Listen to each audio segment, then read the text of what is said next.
Cockroach Janata party ఢిల్లీలో జంతర్ మంతర్ దగ్గర ధర్నా చేస్తున్నారు. అభిజిత్ అనే వ్యక్తి ఎవరైతే సుప్రీంకోర్టు చీఫ్ జస్టిస్ చేసిన కామెంట్స్ విషయంలో, ఆయన చేసిన విషయంలో బీజేపీకి కానీ కాంగ్రెస్కు రెండు జాతీయ పార్టీలకు లేని ఫాలోయింగ్ అవ్వచ్చు. 22 మిలియన్ల సపోర్ట్ ఆయనకు, అంటే యూత్ సపోర్ట్ దొరకడం, ఇంకా కార్యాచరణ ప్రారంభమైంది అనుకోవచ్చా?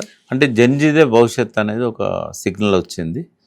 అటు అన్నామలై కానీ, విజయ్ కానీ, తర్వాత ఇప్పుడు అభిజిత్ కానీ, వీళ్ళందరూ చేస్తున్నది ఏంటంటే కేవలం బంగ్లాదేశ్, నేపాల్లోనే కాదు, భారతదేశంలో కూడా రేపు జన్జీ ఈ ప్రభుత్వాలను మార్చగలుగుతుంది, షేక్ చేయగలుగుతుంది అనేది మొన్నటి ఇచ్చిన కాక్రోచ్ షాక్ ఏదైతే ఉన్నదో మోడీ గారికి, అమిత్ షాకు, దాంతో అర్థమైంది. వాళ్ళు ట్విట్టర్ ఖాతాలు కూడా బ్యాన్ చేశారు.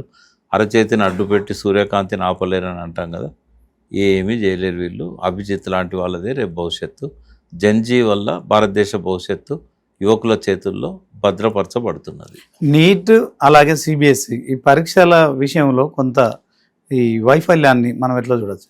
అంటే ఇప్పుడు కొన్ని టెక్నికల్ ఫెయిల్యూర్స్ ఉంటాయి, కొన్ని కావాలని వీళ్ళ అసమర్థత వల్ల బయటకు వచ్చినవి ఉంటాయి. ఇప్పుడు గంటా చక్రపాణి గారి పీరియడ్లో ఎటువంటి ఛాన్స్ ఇవ్వలేదు ఆయన. కానీ తర్వాత వచ్చిన వాళ్ళు ఏంటంటే బ్యూరోక్రాట్స్, వాళ్ళు మంచోళ్ళే, వాళ్ళు ఎవరు తప్పు చేసిన వాళ్ళు కాదు. మహేందర్ రెడ్డి గారైనా, జనార్దన్ రెడ్డి గారైనా నాకు బాగా రెస్పెక్ట్. అయితే ఆ పీరియడ్లో ఏమైందంటే వాళ్ళు సహజంగానే అధికారంలో ఎట్లుంటారంటే వాళ్ళ కింది వాళ్ళ మీద ఆధారపడి ఉంటారు. వాళ్ళకి ఆ పవర్స్ ఇచ్చారు. ఆ కింది వాళ్ళు ఏం చేశారు, వాళ్ళ కింది వాళ్ళకు పవర్స్ ఇచ్చారు. వాళ్ళు అల్టిమేట్గా ఒక కాంట్రాక్ట్ వర్కర్ చేతిలోకి పాస్వర్డ్ వెళ్ళిపోయింది. కాబట్టి పరీక్షా పత్రాలు లీక్ అయినాయి. అక్కడ కూడా అట్లే జరిగి ఉండొచ్చు, దాని లోతైన విచారణ నేను చూడలేదు ఏం జరిగింది అనేది.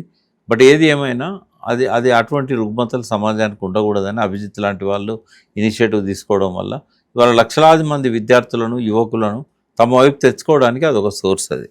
కాబట్టి నరేంద్ర మోడీ గారు ప్రధాని ఈ అంశంపై ఏం మాట్లాడకపోవడానికి మనం ఎట్లా దాని మీద ఏం మాట్లాడతాం? ఇప్పుడు ఆయన స్థాయికి ఇవి చిన్నయే కావచ్చు, కానీ తన మీద నమ్మకంతో ఎంతోమంది యువకులు 3 సార్లు గెలిపించారు. ఇంకే బీజేపీ మీద కాదు, వాళ్ళ సిద్ధాంతం మీద కాదు. ఆయనకి కుటుంబం లేదు, ఆయన నాన్ కరప్టెడ్. కాబట్టి ఆయన చేతిలో భారతదేశం భద్రంగా ఉంటుంది.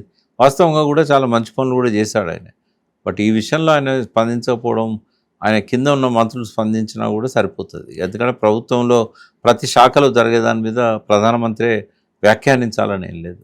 అంటే ఇప్పుడు మీరు అన్నట్టు సరే, కాక్రోచ్ వైపు యూత్ మల్లుతున్నారు, దాంట్లో సిబిఎస్ఈ వైఫల్యాలు కావచ్చు, నీటి వైఫల్యాలు, తక్షణ చర్యలు ఏమైనా తీసుకుంటే బాగుండేదండి. అంటే ఎప్పుడైనా అనుభవాల నుంచి గుణపాఠాలు తీసుకోవాలి. ఇంకోసారి ఇటువంటిది జరగకుండా అది ముందే ఎట్లా జరిగింది, ఎందుకు జరిగింది, ఇందులో ఎవరి ప్రయోజనం ఉంది, ఇవన్నీ కరెక్ట్ చేసుకుంటే ఇంకోసారి జరగదు.